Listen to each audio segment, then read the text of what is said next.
Good evening and welcome to my VCR clinic. Tonight, sitting behind me is a very interesting duo. One of them easily considered the heaviest of the Betamax units for domestic use.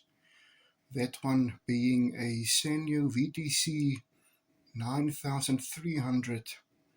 And the other one that is sitting here tonight is a Sony SL8000SA Betamax VCR.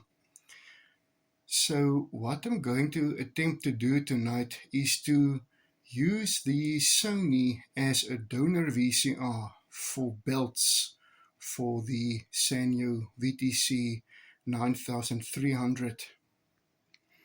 So here they are, and I'm now just going to proceed into turning both of them upside down, as that is actually where we would like to get to. I am going to try and hold the phone in my one hand while trying to work with the other hand, trying to give you the most realistic information on these two as possible. This one now being the Sanyo and that one being the Sony. I have just turned both of them upside down.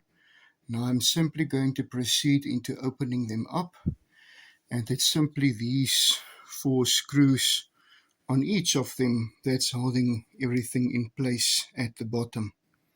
From bottom view, this is now what's going on.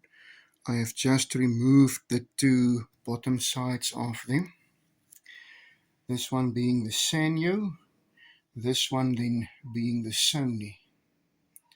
I will now proceed into simply removing the screws on the PC boards, just so we can actually get in here. And there are supposed to be 4 of them, but I am not the first person to open up this VCR, so I'm not even sure if all of them are still here.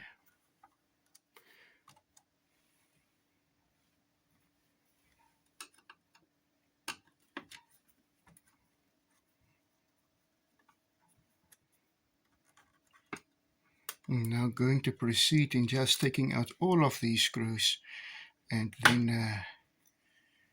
we'll see what's below. Okay, so this is now the bottom part of the Sanyo. Always be very, very careful with these boards. Given their age, it's usually quite brittle, so just be extra careful when handling them. Now just going to have a look at the Sony as well, and you'll see, let's see if I can get this board out without damaging it, that there's quite a lot of resemblances between the 2 units. Okay, there the board goes. I'm just going to unplug it so that we can safely get to the woodwork of this unit. I've simply now just removed the board there, and I will just plug it back in there after the operation is complete. Okay. You know what? I'm not even going to attempt to unplug this one. It is too brittle. So let's see what is wrong. Let's see whose belts we have to replace here. Okay, these ones are still moving smoothly.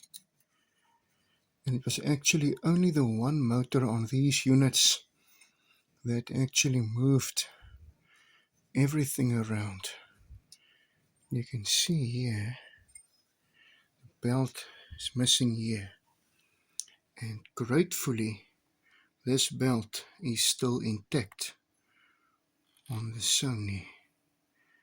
The one I was honestly worried about is this one, which has a bit of buckles here on the Sony. But luckily that one on the Sanyo still seems intact. So I'm going to just carefully try and lift out that belt.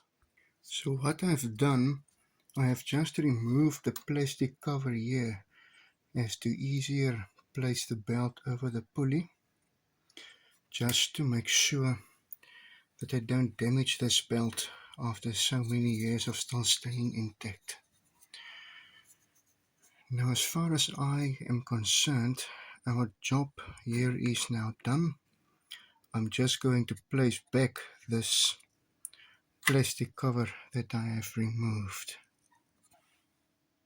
Right, so that plastic cover is placed back, and now it's simply a matter of replacing the PCB here on the Sanyo as well. For the moment, I will just be keeping that Sony opened up for in case there is anything else that we are going to need. I'm now just going to proceed into placing the screws back on this board. Okay, so for now I've just placed everything back together. In the next video I will then be finding out if this one is actually going to work still. So thank you so much for watching, and I will see you in the next video.